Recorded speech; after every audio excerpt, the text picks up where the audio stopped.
Queridos irmãos e irmãs, aumentando a liturgia do 16º domingo do tempo comum, ano litúrgico B. Os textos apresentados para reflexão, como pela leitura do livro do profeta Jeremias, capítulo 23, versículos de 1 a 6. O salmo responsorial é o salmo 22. Como segunda leitura da carta de São Paulo aos Efésios, capítulo 2, versículos de 13 a 18.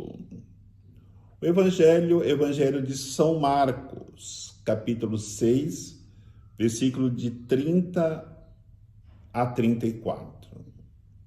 Podemos dizer que a liturgia da palavra nesse final de semana trata de especialistas e especialidades.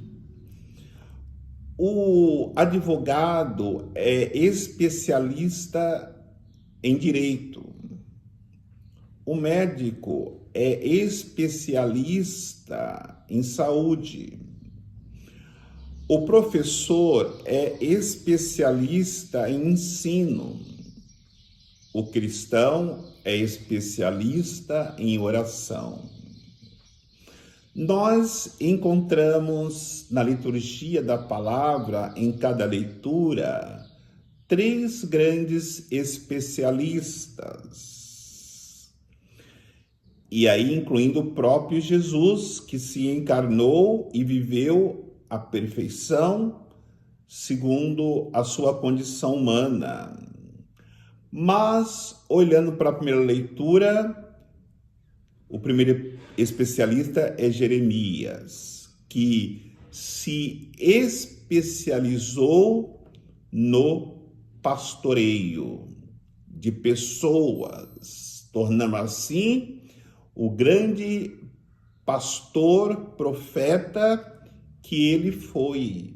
Ele deixa claro o perigo daqueles que devem ser pastor, mas abandona o rebanho ou procura usar do rebanho para seus próprios interesses. E por isso o profeta anuncia que o Senhor mesmo irá cuidar do seu rebanho se aqueles que têm a responsabilidade não assumir. Mas, de fato, quem são os pastores?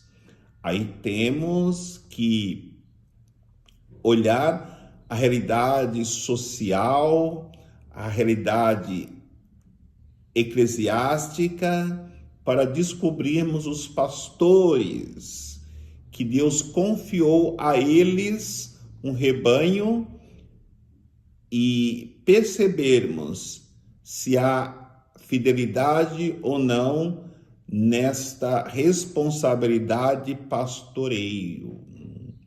Olhemos para os pais. Os pais, eles são pastores dos seus filhos e por isso devem pastoreá-los, direcionando-os no caminho de Deus. Quando os pais não educam os filhos como deveriam educá-los, eles acabam se tornando maus pastores e todos irão prestar contas a Deus. Cada filho que uma mulher, que um homem coloca no mundo, irá prestar conta a Deus, porque se tornou pastor, e aquele que é pai e que é mãe se tornam especialistas no cuidado de filhos que colocou no mundo. A mesma reflexão temos que fazer para os políticos, seja ele qual qualidade político ele seja.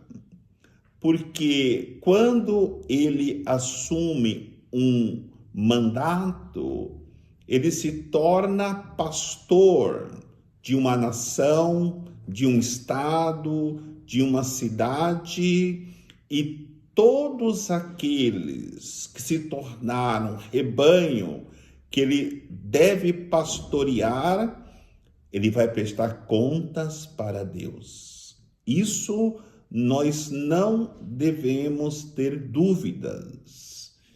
Cada alma que está sob a responsabilidade de um pastor do rebanho que ele assumiu como político, ele vai ter que um dia se colocar diante de Deus e apresentar contas. Aí vivemos uma situação que precisamos refletir e não deixarmos de fazer como Jeremias, denunciar as realidades de pastores que preocupam somente consigo mesmo. Enquanto isso, quantas pessoas passam fome, quantas pessoas não têm onde acolher a sua família por não ter lares, quantas pessoas que não têm acesso à educação devido ao mau pastoreio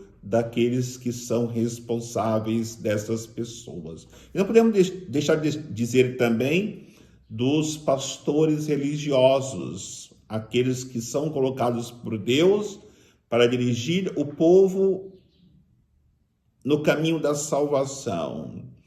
Eu tenho consciência que eu, como padre, um dia terei que prestar contas de cada paróquia que eu assumi, de cada paroquiano que Deus me confiou.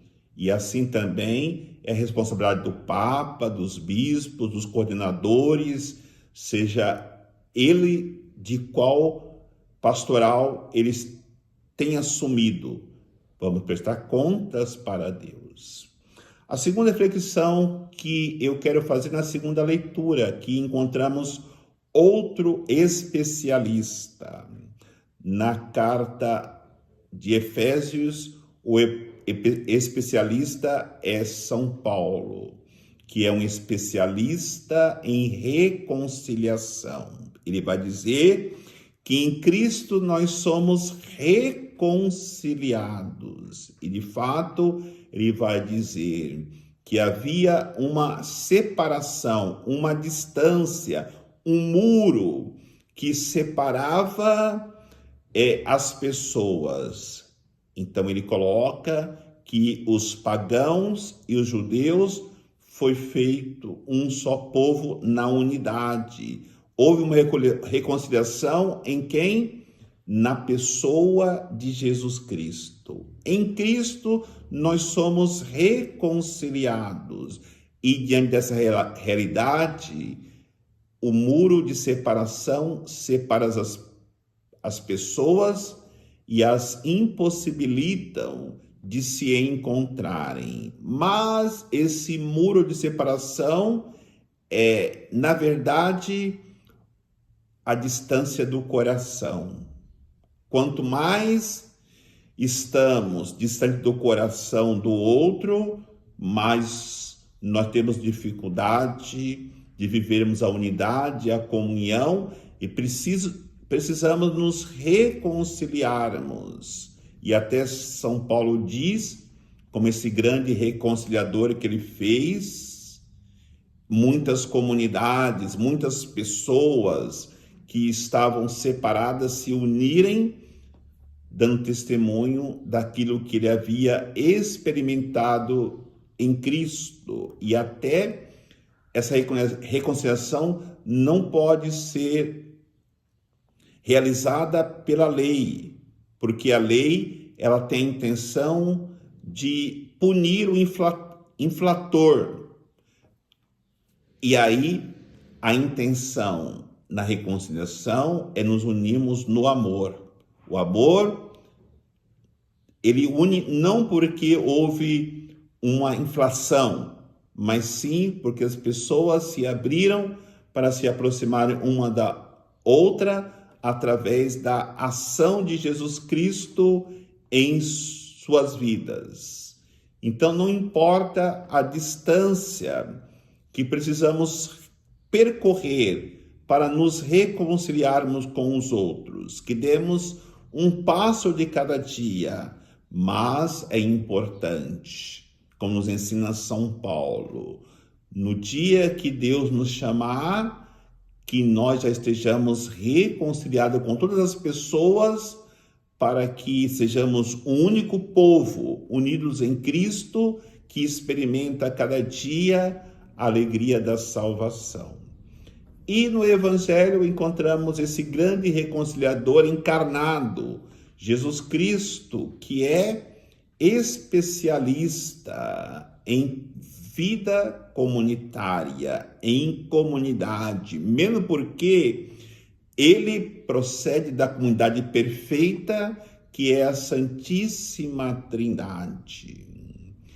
Os discípulos hoje voltam da missão que eles foram enviados, lembramos do Evangelho da semana passada, e Jesus pede para contar o que eles haviam experimentado.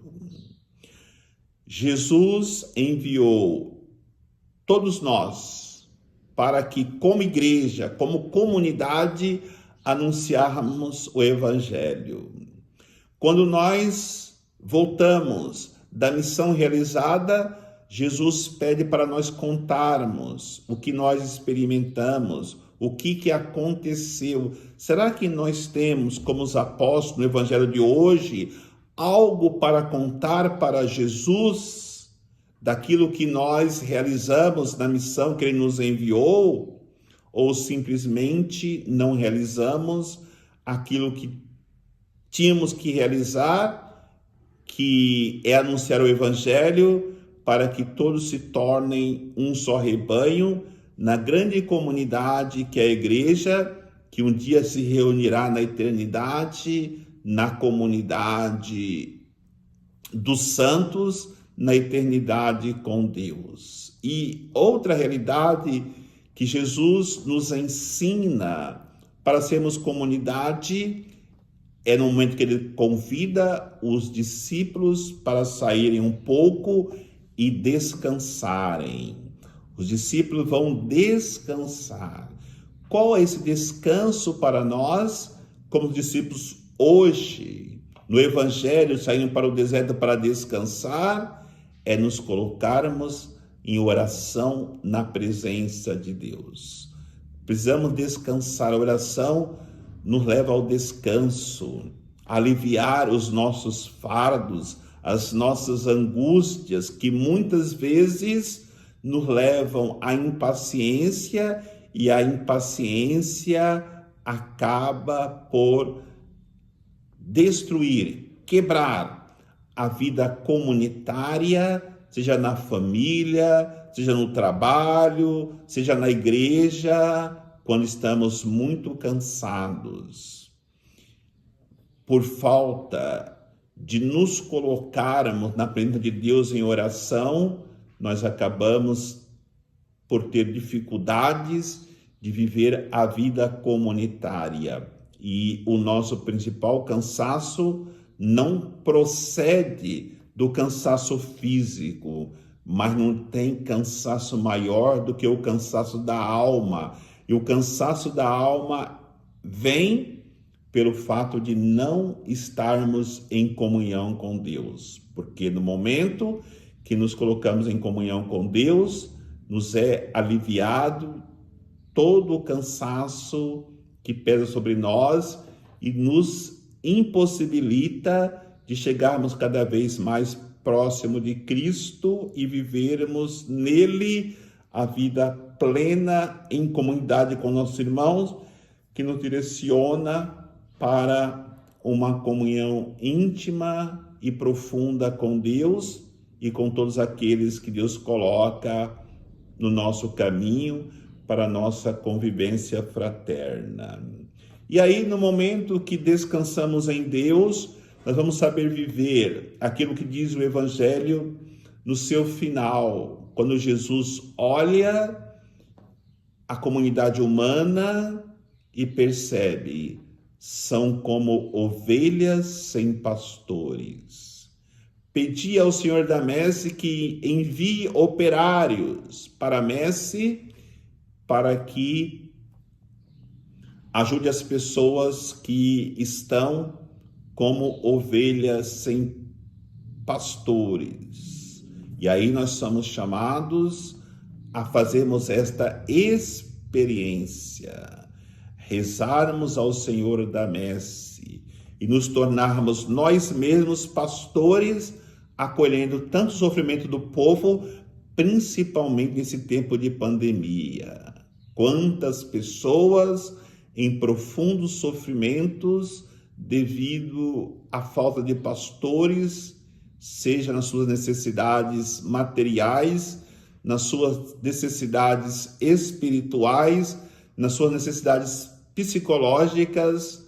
A igreja precisa, através de cada um de nós, ir ao encontro dessas pessoas para aliviá-las de todo e qualquer sofrimento que a angustia e a impossibilita de encontrar a felicidade que só em Jesus Cristo pode ser encontrada no momento que nós, rezando, vivamos assim aquilo que nos ensina o especialista Jeremias, que é o pastoreio das ovelhas frágeis, que nos ensina o especialista São Paulo na carta aos Efésios, buscar a reconciliação de todos, para vermos a unidade, e o Cristo encarnado que nos ensina a vivermos a vida comunitária. A comunhão humana nos leva a vivermos juntos essa experiência de salvação oferecida a cada dia por Deus a cada um de nós. O Senhor nos abençoe, em nome do Pai, do Filho e do Espírito Santo. Amém.